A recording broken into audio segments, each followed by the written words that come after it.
Are you in the market for a mechanic's tool cart that's not too expensive, but can do anything you want it to do and more? This is the Ironton from Northern Tool. It's got sliding top cart, 2 drawers, got a whole section down here we can put larger tools, anything that fits your needs. What I like best about this little cart, I have the same one of this at my shop. Got a bunch of trays on the side. You never know what you might need. I personally put some pig mats on top because parts are oily, greasy, nasty. It's hard to get out from all those little crevices. Pig mats on top, that's just me. Inside,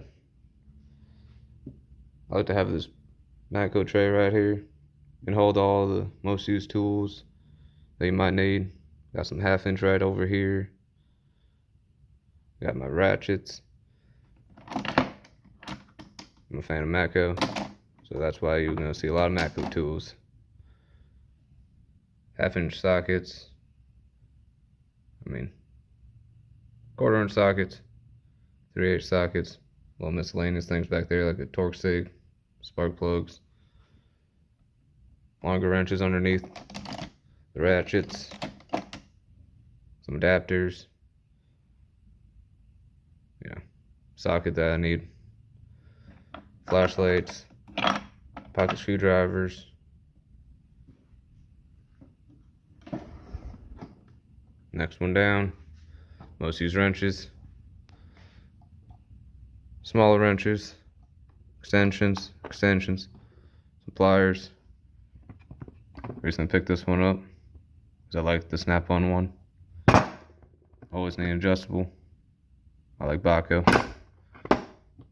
Nipex. I usually just have miscellaneous nuts, bolts, name it in here.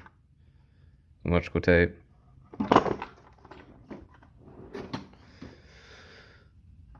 Had to get these because they're purple. Just some random things, bigger wrenches in here. After I show this box, I'll just kind of give you some pictures of the one I have at work to give you more ideas about what you can possibly stuff in this thing. Well, it's just my home box, so I don't really need a whole lot to do things at home.